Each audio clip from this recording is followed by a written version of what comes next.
Muling naging sentro ng mainit na usap-usapan ang lumalalim na lamat sa pagitan ni OG Diaz at Kim Chiu.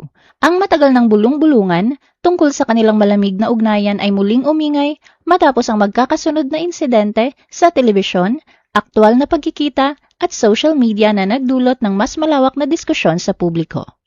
The Philippine Showbiz List presents Kim Chiu at OG Diaz nagbanggaan sa isyu ng ugali at komento. OG exposes Kim's alleged attitude moment.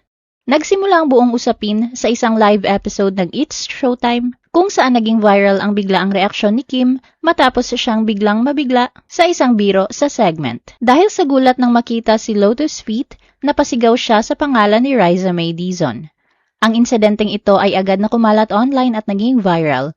Nakalaunay nagdulot ng samut-saring reaksyon mula sa netizens, kabilang ang mga bumabatikos sa kanya. Dito na pumasok sa eksena si OG Diaz. Ang simpleng viral moment ay naging mas malawak na usapan tungkol sa respeto, interpretasyon ng biro, at responsibilidad ng mga public figures sa live television.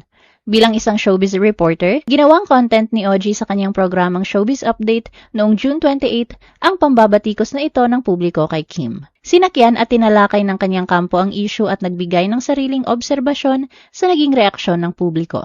Dito inilahad ni OG ang isang umano'y hindi pagkakaunawaan o pagtataray na nangyari sa pagitan niya at ni Kim. Ayon sa kanyang kwento, naalala niya ang isang insidente noong Grand Finals ng Tawag ng Tanghalan kung saan abala ang mga artista sa pictorial sa hallway ng ABS-CBN.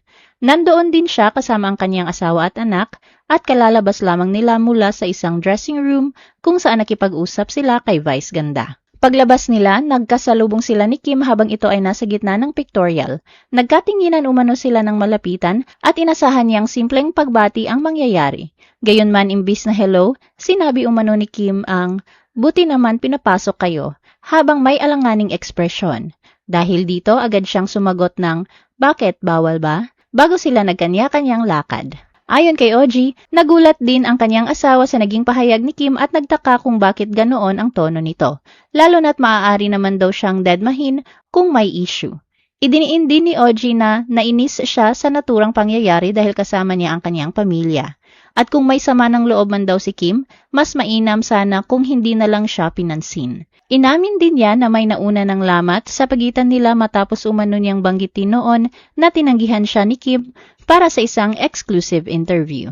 Lahad pa ni OG, matagal na siyang bahagi ng ABS-CBN na noong 1990 ay ipinanganak pa lamang si Kim, samantalang 1992 pa lamang ay nagtatrabaho na siya sa network, kaya hindi na bago sa kanya ang mga ganitong sitwasyon. Idinugtong din ni OG ang karanasang iyon sa naging viral na pahayag ni Kim tungkol kay Riza. Ayon sa kanya, may ugali umano si Kim na magsalita ng pabigla-bigla at kung minsan ay hindi namamalayan na maaaring makasakit o ma-offend ang ibang tao. Para kay OG, posibleng ganon din ang nangyari sa kontrobersyal na pagbanggit ni Kim kay Riza sa live television. Kim's social media clapback to OG Diaz.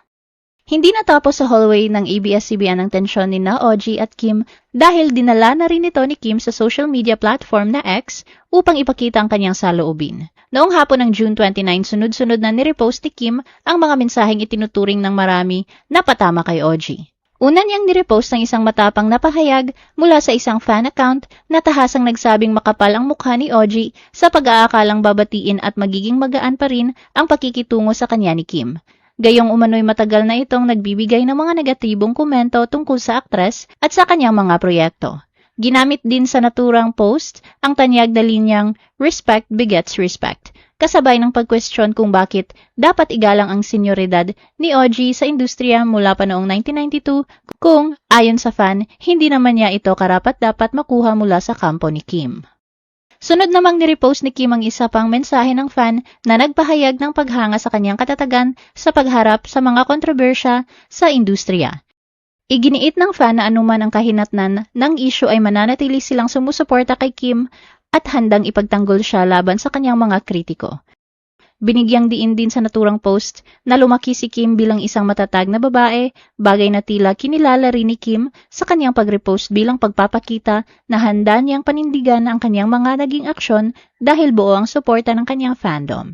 Tinapos ni Kim ang serye ng kanyang pag-repost sa pamamagitan ng isang post mula sa fan account na nagsabing deserve umano ni OG ang naging pagtataray sa kanya ni Kim.